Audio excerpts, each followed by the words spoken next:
자, 우리 옆에 분들과 다시 한번 인사하겠습니다. 오늘 정말 잘 오셨습니다. 은혜 받기 원합니다. 예, 감사합니다. 궂은 날씨 가운데도 이 자리에 나오신 저와 여러분들의 심령 가운데 주께서 허락하시는 평안과 기쁨이 함께 하시기를 주님의 이름으로 축복합니다. 자, 오늘 우리가 읽은 이 본문은 예수 믿는 우리들에게 지혜 있는 삶을 요구하고 있는데요.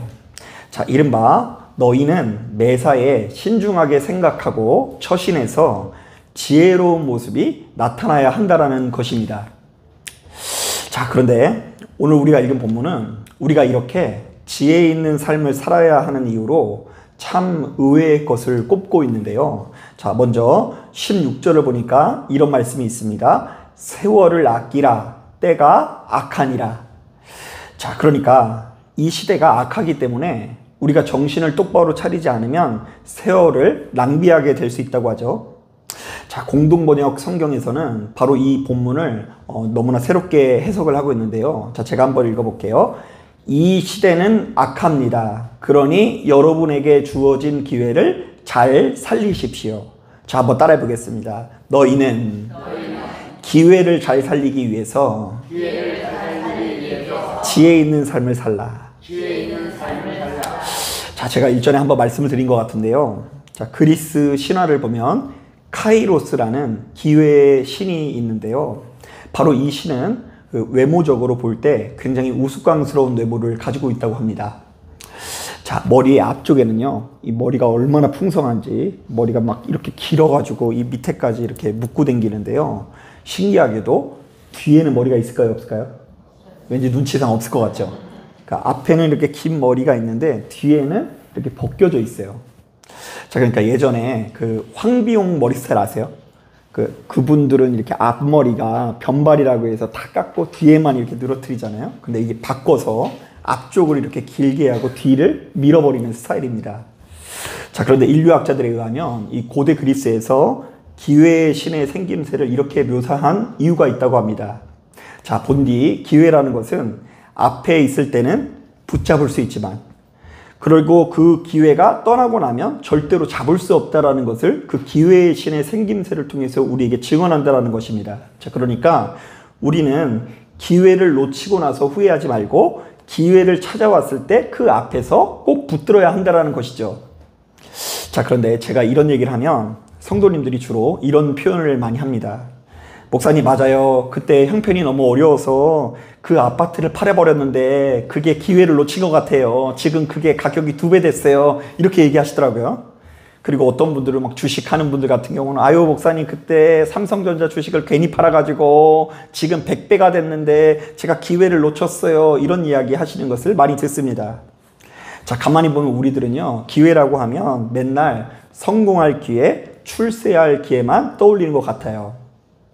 자, 그런데 오늘 우리가 읽은 이 본문을 꼼꼼히 읽어보면 이 사도 바울은 우리에게 주어진 모든 순간이 사실은 하나님께서 주신 기회라는 뉘앙스의 조언을 하는데요. 자, 이른바 오늘 이 하루는 다시는 돌아오지 않을 뿐더러 지나고 나면은 도무지 잡을 수 없는 기회이니 매사에 어떻게 행할지를 자세히 주의하여 살펴보고 보다 지혜 있는 삶을 살아가기 위해서 노력하라는 것입니다. 자, 저는 최근 들어 바로 이 말씀을 묵상하면 묵상할수록 크게 공감을 하게 되는데요. 자, 여러 가지로 이 공감을 하는데 일단 첫 번째로는 우리 아이들을 낳고 지금껏 키워온 모든 가정들이 사실은 내게 주어진 가장 중요한 기회이자 축복이었다라는 생각이 듭니다. 사실 저희 가정은 저의 직업 특성상 그래서 지금껏 아이들과 함께하는 시간이 좀 참 많았거든요. 제가 일전에 부교육자 시절에는 오히려 그 아이들과 함께하는 시간이 없어서 하루는 이 집에 들어갔더니 사모님이랑 우리 태성이랑 같이 울고 있더라고요. 그리고 둘이 울고 있길래 왜 우냐고 물어봤더니 사모님이 얘가 왜 우는지 모르겠어가지고 울고 있다고 이렇게 얘기하면서 그래서 둘이 이제 이 아이가 왜 우는지 몰라가지고 뭐 그냥 먹을 것도 한번 줘보고 기저귀도 갈아줘보고 뭐 이렇게 연구하면서 그렇게 보냈는데 어쨌든 제가 단독 목회 나온 이후에는 이 아이들과 함께하는 시간이 참 많았어요. 자, 그런데 돌이켜보면 함께하는 시간은 많았지만 이 아이들을 조금 더 아껴주지 못하고 사랑해주지 못한 것에 대한 아쉬움이 있는데요. 특히 이 태성이 때는 제가 지금 말씀드린 것처럼 얘는 왜 그렇게 우는지 모르겠어요. 우리 수빈은 순딩순딩 했는데 너무 울다 보니까 한 번은 말귀도 모르는 애, 못 알아듣는 애한테 밤중에 뭐 해달라고 뭐 해달라고 이러면서 이 자식 그만 울어 이러면서 엄마 아빠도 자야지 막 이러면서 너 왜 이렇게 이기적이야 막 이렇게 막 성질을 냈던 기억이 나요. 자, 그런데 이제 그게 하루는 기도하다가 참 후회가 되더라고요. 더군다나 이 최근 들어 저희 아이들이 그 어린이에서 청소년기로 조금 뒤바뀌는 시기에서 그런지 이전보다 상당히 좀 독립적으로 변해가고 있거든요. 자, 바로 이런 아이들을 보면서 와, 이제 얘네들이 많이 커서 우리의 품을 이만큼 떠났구나 이러는 것을 좀 실감하고 있어요. 아마 앞으로 이 녀석들이 더더욱 독립적으로 자기들의 인생을 찾아가겠죠. 자, 바로 이것이 창조의 섭리라는 것을 이미 알고 있으나 마음 한켠에서 아쉬움이 몰려오는 것은 사실입니다. 자, 그래서 제게 남겨진 기회를 이제라도 잘 잡기 위해서 이 못난 아빠가 나름대로 최선을 다하고 있어요. 조건 없는 사랑을 베풀기 위해서 노력하고요. 이 아이들이 보기에 그래도 좀 떳떳하고 자랑스러운 삶을 살기 위해서 노력해요. 그래서 이제 지난주 월요일에는요, 이 월요일, 그러니까 그저께죠. 그 얘네 학교가 개교 기념일이라 그래가지고 서울랜드 갔다가 비 얼마나 맞았는지 몰라요. 그런데 이제 저 나름대로는 그 비 맞으면서 그렇게 놀이기구 타는 이유가 원래 제 성품상 그러지 않을 텐데 그냥 어디 들어가가지고 차 한 잔 마시고 들어올 텐데 이 아이들을 향한 그 아빠로서의 노력이라고 할 수 있는 것 같아요. 자, 그런가 하면 말씀을 준비하면서 곰곰이 생각해 봤더니 자, 이제 와서 생각해 보면 하나님께서는 제가 지금껏 참 좋은 사람들을 사귀고 교제할 수 있는 기회를 참 많이 주셨는데 저의 어리석음으로 인해서 그 모든 기회들을 하나같이 다 날린 것은 아닌가 하는 후회가 몰려오더라고요. 사실 여러분들은 잘 모르시겠지만 제가 그 외아들이라 그런지 지금껏 참 자기중심적인 삶을 살았거든요. 이제 구조적으로 외아들들은 좀 그럴 수밖에 없는 게 아니 치킨 시키면 혼자 먹잖아요. 그죠? 식구들이 한 5형제 되면은 진짜 막 불을 켜고서 막 먹는다면서요. 금세 막 분해가 된다고 하더라고요. 근데 저는 막 혼자서 먹으니까 남이 와가지고 같이 먹으면 내 거 뺏어간다는 생각이 들지 얼마나 그 이기적으로 성장할 수밖에 없는지 모릅니다. 자, 그러니까 지구의 중심이 마치 나인 것처럼 오만한 모습으로 살아왔으니 주변의 친구들이 참 힘들었을 거라는 생각이 듭니다. 자, 그리고 보통 이런 애들은요 주로 어떤 사고방식을 가지고 있냐면요, 나는 한 번 아니면 절대 아니야. 목에 뭐가 들어와도요, 칼이 들어와도 절대로 나는 쟤 다시는 안 만나, 뭐 이렇게 하는 경우가 많거든요. 그래서 참 별거 아닌 걸로 저 아이와 완전히 그 절교하고 사람과의 관계를 끊었던 적이 한 트럭은 되는 것 같습니다. 자, 그런데 이제 최근에 들어서 이제 예수님을 조금 제대로 만나고 보니까 요즘에는 그런 생각이 들어요. 아니, 나도 뭐 그렇게 잘난 것도 아닌데, 나도 그렇게 대단한 사람도 아닌데 뭘 그렇게 각박하게 살아왔나 후회가 됩니다. 이 사람은 이래서 보내고 저렇게 사람은 저래서 보내니까 아, 내가 참 외로운 인생이 된 것은 아닌가 하는 이 후회가 남는데, 아무리 후회를 해도 과거로 돌아가서 바로 그 관계를 돌이킬 수는 없는 것이죠. 자, 한 가지만 더 해볼까요? 자, 최근 들어서는 제가 목사 되기 전에 그야말로 저의 인생을 소중히 여기면서 보다 다양한 경험들을 해보지 못한 것이 참 후회가 됩니다. 내가 좀 더 성실하고 부지런했으면 영어 공부를 좀 더 잘했을 텐데, 영어를 좀 잘했을 텐데, 내가 좀 더 성실하고 부지런했으면 그렇게 얽매이지 않고 조금 세계적으로 좀 여행을 한번 좀 다녀봤을 텐데, 그런 기회가 있을 텐데 살리지 못한 것이 아쉽고요. 그렇다고 뭐 사역도 겉으로 표면적으로는 굉장히 열심히 하는 것 같았으나 마음속 깊은 곳으로 보면 그렇게까지 일은 열심히 하지 않았던 것 같다는 생각도 들어서 이것도 저것도 열심히 하지 않은 것에 대한 후회가 있습니다. 자, 물론 지금 저에게 주어진 삶을 저는 그래도 나름대로 만족하면서 살고 있거든요.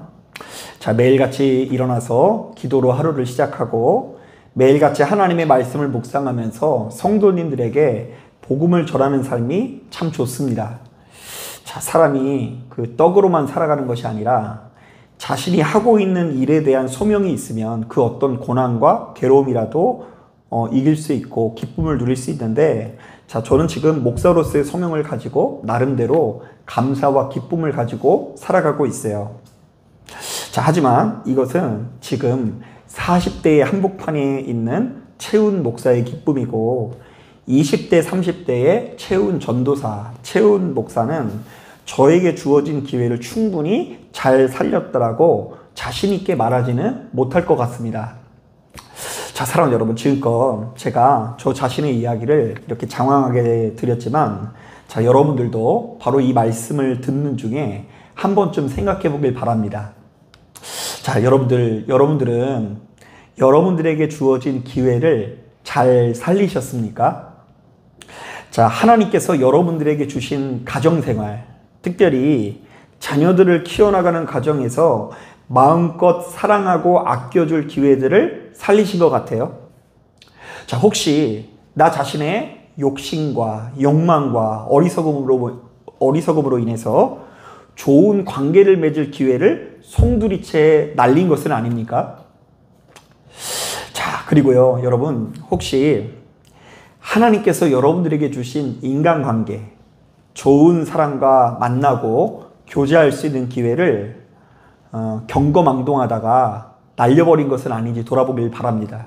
분명히 하나님께서 좋은 사람을 붙여주셨는데 꼭 이상한 사람만 만나고 꼭 나를 살리는 사람이 아니라 해치는 사람만 찾아간 것은 아닌지 돌아봐야 되고요. 하나님께서 여러분들에게 주신 인생 경영, 좀 더 성실하고 부지런히 살면서 나 자신의 인생을 개척하고 개발할 기회에 얼마나 충실하셨는지를 돌아봐야 한다는 것입니다. 자, 바로 이런 차원에서 사도 바울은 오늘 우리가 읽은 본문을 통해서 에베소 교인들에게 조언하고 있습니다. 세월을 아끼라. 때가 악하니라. 이 시대는 악합니다. 그러니 여러분들에게 주어진 기회를 잘 살려야 합니다. 너에게 주어진 시간은 모두가 다 기회이니 그 기회를 날리지 마라. 너희에게 주어진 세월을 아끼고 소중히 여기라. 자, 오늘 우리가 읽은 본문을 바로 이런 차원에서 접근을 해보면 그 메시지 하나하나가 너무나 은혜롭게 들리는데요. 자, 우리 한 절 한 절을 꼼꼼히 한번 읽어보겠습니다. 자, 우리 총기를 가지고 한번 16절, 17절 말씀 같이 한번 읽어보겠습니다. 16절, 17절 시작. 세월을 아끼라. 때가 악하니라. 그러므로 어리석은 자가 되지 말고 오직 주의 뜻이 무엇인가 이해하라. 자, 이게 무슨 말이에요? 자, 제가 한번 해석을 해봤어요. 우리에게 주어진 인생은 너무나 소중하지만 이 세상은 악해서 유혹이 참 많습니다. 그러므로 여러분들은 어리석은 자가 되지 말고 매사에 주님의 뜻이 무엇인지를 잘 헤아리십시오. 범사에 신중하고 지혜 있는 사람이 인생을 낭비하지 않고 기회를 잘 살릴 수가 있습니다. 뭐 이런 이야기예요. 자, 계속 한번 읽어볼게요. 18절 말씀 같이 한번 읽어봅니다. 시작. 술 취하지 말라. 이는 방탕한 것이니 오직 성령함으로 충만함을 받으라. 자, 이것도요, 성도님들이 막상 이 말씀을 묵상하면서 주로 뭐 먹으면 안 된다라고만 생각하죠? 술을 먹으면 안 된다라고만 좀 생각을 해요. 자, 그러면서 다들 몰래 드신다 안 드신다? 몰래 드시는 분들 참 많아요. 이게 참 많이 드시는 분들 많이 있습니다. 제가 다 알아도 모른 척하고 그런데. 자, 그런데 이것은요, 사실은 술을 먹으라 안 먹으라에 초점을 두는 말씀이 아니라 인생의 기회에 관한 말씀인데요. 자, 제가 나름대로 또 한번 해석을 해왔어요. 들어보세요. 우리에게 주어진 인생은 너무나 소중하지만 이 세상은 악해서 유혹이 참 많습니다. 그러므로 여러분들은 술 취하지 마십시오. 방탕한 생활이 거기에서 옵니다. 여러분은 성령을 가득히 받아야 합니다. 범사의 정욕에 이끌린 삶이 아니라 성령에 이끌린 삶을 살 때에 세월을 낭비하지 않고 살릴 수가 있습니다. 그러니까 술을 먹지 말라는 것의 포인트가 아니라 술을 먹음으로 인해서 인생이 낭비될 수 있음을 지적하는 말씀이에요. 실제로 여러분 우리 청년들 중에 상당히 많은 학생들이 그 술 때문에 자신의 인생을 낭비하는 경우가 굉장히 많이 있어요. 다음날 출근인데도 불구하고 회사를 안 가요. 정확히 말하면 안 가는 게 아니라 못 가요. 일어나야지 가지 뭐. 일어날 수가 없는데 어떻게 가. 자, 그런 경우가 많아서 술 취함으로 인해서 인생을 낭비하지 말라고 권면합니다. 자, 우리 19절부터 20절 말씀 같이 한번 읽어볼게요. 이것도 일종의 낭비하지 말라는 말씀인데요. 우리 천천히 한번 읽어봅니다. 19절 20절 시작. 시와 찬송과 신령한 노래들로 서로 화답하며 너희의 마음으로 주께 노래하며 찬송하며 범사의 우리 주 예수 그리스도의 이름으로 항상 아버지 하나님께 감사하며. 우리에게 주어진 인생은 너무나 소중하지만 이 세상은 악해서 유혹이 참 많습니다. 그러므로 여러분들은 이 세상 유혹에 넘어가지 않도록 시와 찬송과 신령한 노래를 부르면서 마음속 깊은 곳에서부터 기쁨을 누리십시오. 범사의 예수 그리스도의 이름으로 기쁨을 누리고 감사하는 자가 세월을 낭비하지 않고 기회를 살릴 수가 있습니다.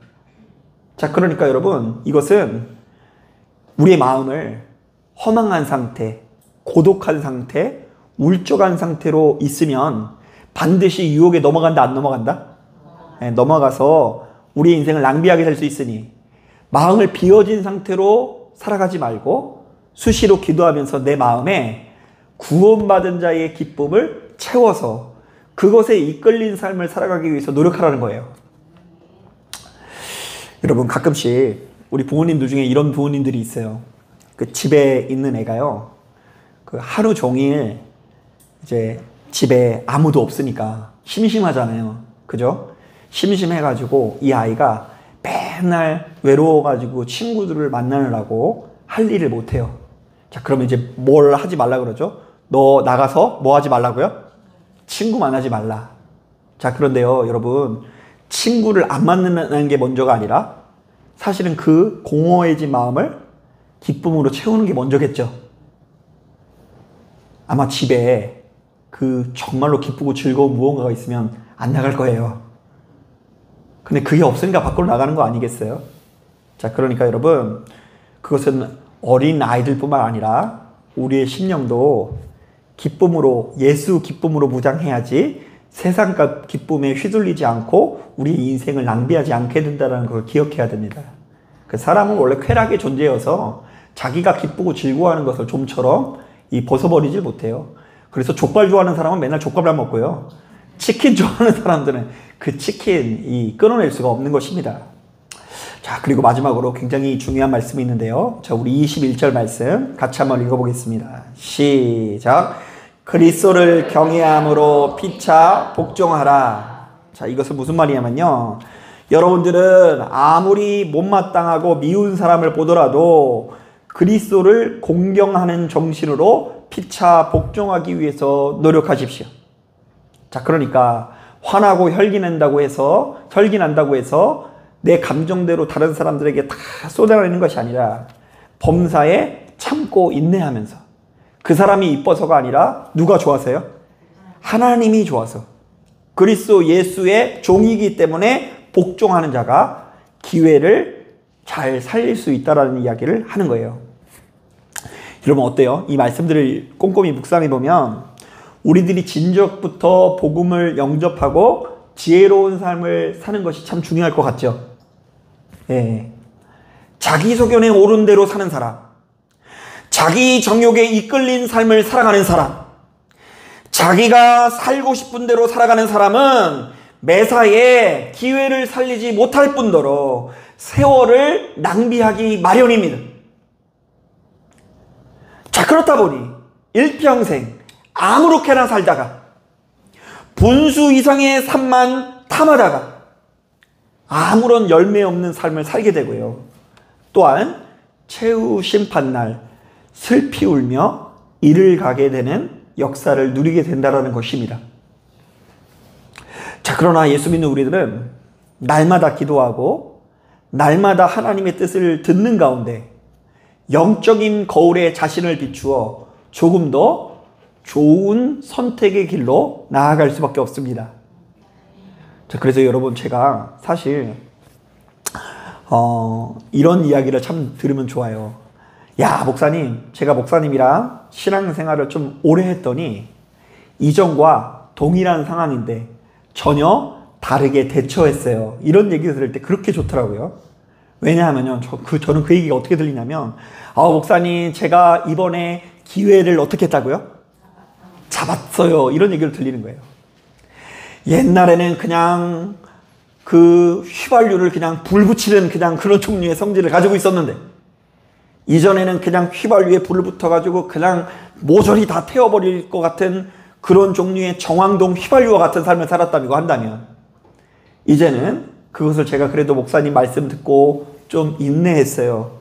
웃으면서 대했어요. 이런 얘기를 들으면요, 그 얘기가 저는 야, 저 사람이 그리스도 예수의 이름으로 기회를 살렸다라는 이야기로 들으면서 그렇게 힘이 나요.